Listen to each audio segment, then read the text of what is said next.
सन्माननीय सभासद बंधू भगिनींनो, सप्रेम नमस्कार। आपल्याकडे काही लोकांना सदन शेतकरी म्हणून संबोधले जाते, परंतु काही देशात हा वाक्यप्रचार अनावश्यक समजला जातो, कारण अमेरिकेत सदन आणि शेतकरी हे समानार्थी शब्द आहेत। याचे कारण अमेरिकेतील व इतर प्रगत देशातील सर्वच शेतकरी सदन आहेत की नाही आहेत, काही तर चांगलेच श्रीमंत आहेत।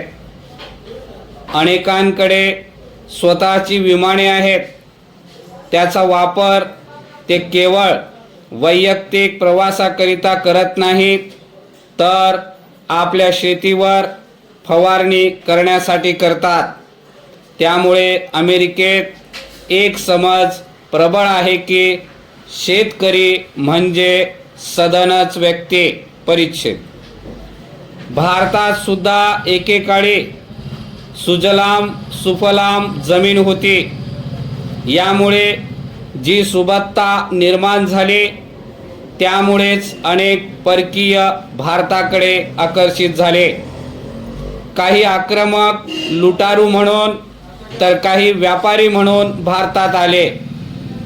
काही जण स्वतःचा देश सोडून कायमचे भारतात राहावयास आले। या काळात भारतीयांनी खचितच देशांतर केले। परिच्छेद भारतीय अर्थव्यवस्थेचा पाया म्हणून शेतीचा उल्लेख होतो व हे शेतीचे असलेले महत्त्व लक्षात घेऊन चेंबरनेही सन 2004 पासून आपल्या नावात व कार्यात शेतीचा समावेश केला। महाराष्ट्राच्याच नव्हे तर संपूर्ण भारताच्या अर्थव्यवस्थेमध्ये शेतीचे अनन्यसाधारण महत्त्व आहे। देशाच्या GDP मध्ये शेतीचे प्रमाण केवळ 12.5% असले तरी शेतीवर अवलंबून असणाऱ्यांची संख्या 65% इतकी आहे। अनेक उद्योग, व्यवसाय आणि सेवा या शेती व शेतमालावर अवलंबून असतात। एकंदरीत शेतकरी हा मोठा ग्राहक आहे। त्याचा ग्राहक सदन तो व्यावसायिक समृद्ध असे सामान्यतः मानले जाते। या कारणाने सुद्धा शेतीचे अनन्यसाधारण महत्त्व आहे।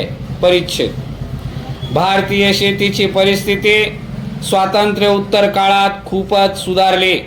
1947च्या देशाच्या विभागणीनंतर गव्हाचे भांडार पाकिस्तानमध्ये तर भाताचे भांडार तेव्हाच्या पूर्व पाकिस्तान आणि आत्ताच्या बांगलादेशामध्ये गेले।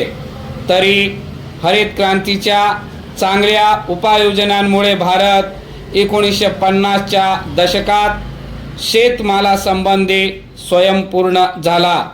शेतकऱ्यांबद्दल चांगले तर सर्वच बोलतात, परंतु त्या सद्भावनांचे रूपांतर कृतीत होताना दिसून येत नाही। शेतकऱ्यांनी काही प्रमाणात आत्मपरीक्षण वाढवण्याची गरज आहे, कारण केवळ सरकारवर अवलंबून राहून त्यांचे फार भले होण्याजोगे नाही। परिच्छेद चेंबरने सन 2004 मध्ये आंतरराष्ट्रीय तांदूळ प्रदर्शनाचे आयोजन करून राज्यातील शेतकऱ्यांना तांदळाची निर्यात करण्यासाठी बाजारपेठ उपलब्ध करून दिली। शासनाच्या विविध कृषी योजनांची माहिती शेतकऱ्यांपर्यंत पोहोचविण्यासाठी कार्यशाळा व चर्चासत्रांचे आयोजन केले। शेतकऱ्यांना नवीन तंत्रज्ञानाची ओळख व्हावी, नवीन संशोधने पाहावयास मिळावीत, उत्पादन वाढीसाठी मार्गदर्शन मिळावे, यासाठी उत्पादक, तंत्रज्ञ व शेतकरी यांची सांगड घालण्यासाठी प्रदर्शने आयोजित केली। परिच्छेद शेतीसाठी 24 तास वीज पुरवठा व्हावा, याकरिता सोलार पंप योजनेसाठी चेंबरने पुढाकार घेऊन शासनाकडे ही योजना मांडली व त्याला प्रतिसादही मिळाला।